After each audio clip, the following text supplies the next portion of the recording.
mañana, 17 minutos, momento ideal para recibir a Juan Lucas La Rocha. Vamos, Juan.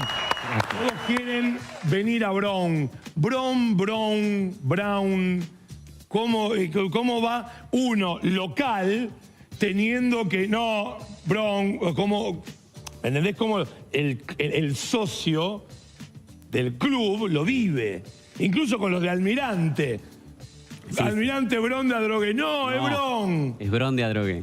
Somos Brown de Adrogué. Sí. A veces se nos escapa un Brown, pero la realidad es que cuando uno está hablando de corrido, dice Brown de Adrogué. Así, a secas. Y no Almirante Brown, como vos decías. Tu vida con el club, digo, sos director, sos actor, pero ¿qué te une con el club? Bueno, yo me crié en el club. Yo me crié a la vuelta de la sede del club, entonces, bueno, nos hicimos socios, íbamos a la escuelita de fútbol, a la de tenis, íbamos a la pileta, a la colonia de vacaciones. Claro, o sea, era un contenedor social. Por supuesto. Me voy al club, el buffet, el pebete jamón y queso, la gaseosa, el helado en palito, la pileta, la revisación médica, todo. La piba que te gusta, o sea, me voy al club. También, sí, todo. Me voy al club. Me voy al club, y estaba todo el día ahí en el club. Sí, sobre todo los fines de semana, y si no, en la semana cuando volvía al colegio me iba al club. Y si no tenía el turno de la escuelita de fútbol, era el entrenamiento, o estaba ahí con amigos, me encontraba con mis amigos. Emplazado en un lugar de casas hermosas, casi todas casas, parecieran como que en algún momento eran casa quintas, y que después, bueno, la urbanización las convirtió en barrio, pero todas casas muy, muy lindas, y en el medio aparece el club. De golpe, ¿no? Al final de una calle, ¡pumba!, aparece el club. Sí, claro. Bueno, la sede está bien en el centro y la cancha sí está en el... Vos venís por una callecita toda empedrada, arbolada, y terminás en la sede de Brown. Sí. Que es una parte no tan antigua de Adrogué. O sea, Adrogué, la sede sí está metida en el centro de Adrogué, y de hecho es una... hoy no se nota tanto porque cambiaron la fachada y eso, pero era como un caserón, como si hubiera sido en algún momento alguna residencia muy importante. Porque sí, había gente que vivía en Buenos Aires hace 150, 200 años, que vivía en Buenos Aires y tenía sus casas quintas ahí. De hecho, la casa de mi familia está en lo que eran los terrenos de una quinta de Carlos Pellegrini, que el casco es hoy una escuela que está en la cuadra de mi casa, digamos. Brown de Adrogué, si bien ya el club es conocido para quienes maman el ascenso, empieza a hacerse mainstream cuando conocemos a Vico y también cuando desciende River, cuando desciende Independiente, que juegan contra Brown de Adrogué. Sí, justo contra River no nos tocó porque fue el año anterior. Es verdad. Contra Independiente. Contra Independiente abre un torneo. En Avellaneda. En Avellaneda, el regreso, el camino de regreso de Independiente a Primera División lo hace con Brown de Adrogué. Exacto. O sea, Independiente en su debut en la B Nacional le ponen al equipo lo que creyeron que sería el partido más fácil que le podían dar, que era en su cancha contra Brown de Adrogué, que también debutaba en la B Nacional, pero viniendo de abajo. Claro. Y bueno... Y gana Brown de Adrogué. Y no solo gana, sino que gana jugando muy lindo. O sea, por momentos fue 2-1, pero, o sea, parece ajustado el resultado, pero Brown por momentos lo pasó por arriba. Vico, ¿qué se lleva? ¿Qué parte es de Brown de Adrogué? De la historia reciente es por lo menos es el mayor emblema, es la mayor leyenda del club. Y bueno, sin dudas es la figura más importante o una de las más importantes de la historia de Brown de Adrogué, seguramente. O sea, es muy importante para nosotros. Además de ser el técnico que más tiempo estuvo dirigiendo la primera, no solo de Brown de Adrogué, sino del fútbol argentino. Además de eso, bueno, nos llevó, nuestros días más felices como hinchas los pasamos con Vico ahí. Ahora, sin meternos en la economía del entrenador, en algún momento era medio tomado con sorna el hecho de que él tenía su residencia dentro del club, como que vivía en el club. Y por ahí nunca se entró a la casa, no sé si o no, no importa, nunca abrió las puertas de la casa públicamente y que esto se haya viralizado, digo. Pero eso era una cuestión de él, de comodidad, de necesidad, de conveniencia. Bueno, él en su momento, comenzó a vivir en el club mucho antes de ser el técnico de la primera. Él en un momento estaba necesitando trabajo y entonces en el club le hacen un lugar, empezó como sereno del campo deportivo, digamos, del estadio, donde estaban las canchas de tenis además, y alquilaba las canchas de tenis, entonces trabajaba eso. Y después con el tiempo empezó a trabajar, él ya había dirigido en infantiles en una etapa anterior, entonces empezó a dirigir inferiores y después a hacer ciertos interinatos, y termina dirigiendo la primera. Entonces, y en el medio nunca se fue. Un poco también por eso empezó siendo una cuestión económica y después ya tenía su departamento fuera del estadio y sin embargo se seguía quedando porque, bueno, esto de estar 100% con la cabeza metida en el equipo y en el torneo y en el club, sobre todo, porque no solamente se ocupaba del equipo, de los torneos de primera división, de la B Nacional en su momento, pero sino también que formaba parte de la vida activa del club. Cuando propusiste hacer este documental, ¿a quién se lo presentaste? ¿Qué querías mostrar? ¿Qué querés mostrar? ¿Cuál es la parte? En un documental, bueno, tenemos imágenes que son fácticas. Imagen, color, gente, hinchas, historias de vida. Pero ¿qué querés mostrar del club? Bueno, una de las cosas que queremos mostrar del club es lo que hablábamos antes, el rol de los clubes como lugar de contención, de sustento para la gente del barrio, para las familias, para los pibes, para que hagan deporte. Para mí ese rol es importantísimo en los clubes. Y queríamos mostrar no solamente la historia de Pablo y de las campañas que hizo, sino también cómo es la vida, el detrás de escena de todo eso, porque al fin y al cabo es un equipo de barrio, es un club de barrio compitiendo en el... Sí. Es un club de barrio bacán, no es un club de barrio en donde hay... No estoy quitándole precio, lo que estoy diciendo es un club de barrio bacán, con posibilidades.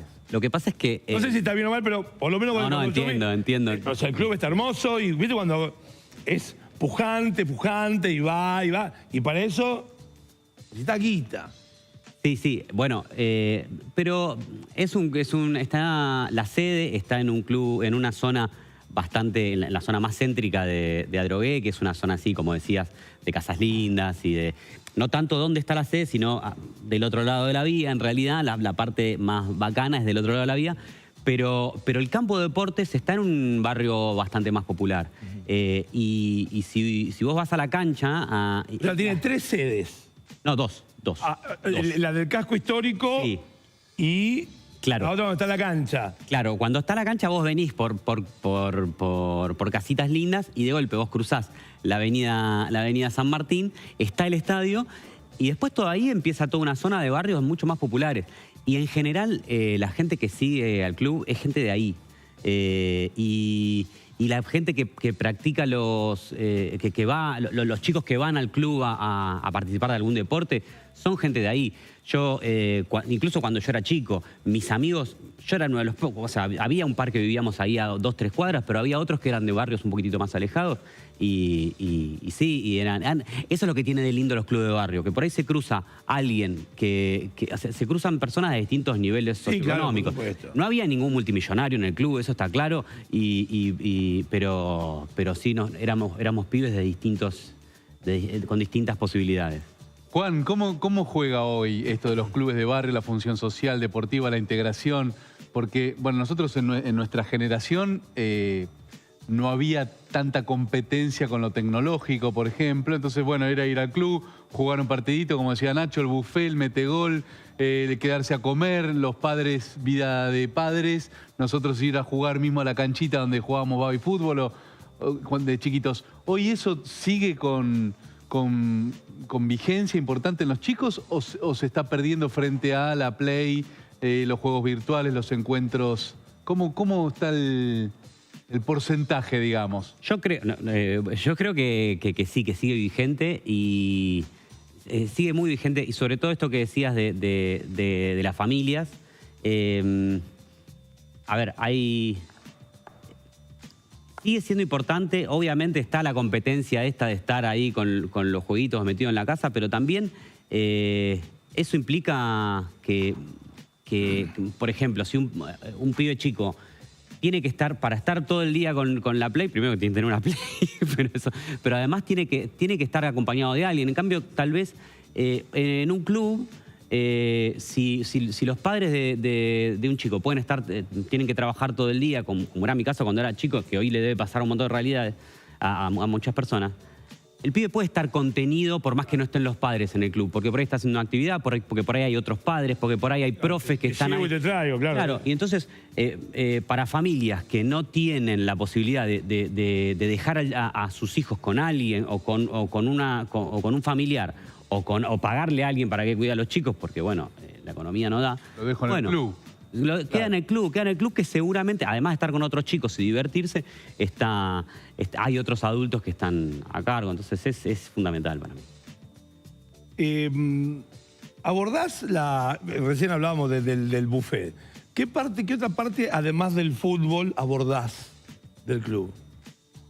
Bueno, charlamos mucho con la gente que trabaja en el club. Okay. Hablamos mucho con el utilero, hablamos mucho con la voz del estadio, hablamos mucho con los jugadores y que nos cuenten cómo fue esto el salto de categoría, de golpe de jugar en una tercera división, la B Metropolitana, pasar al Nacional B. Y hablamos también de cómo es ser futbolista de ascenso, trabajar de eso, ¿no? Claro.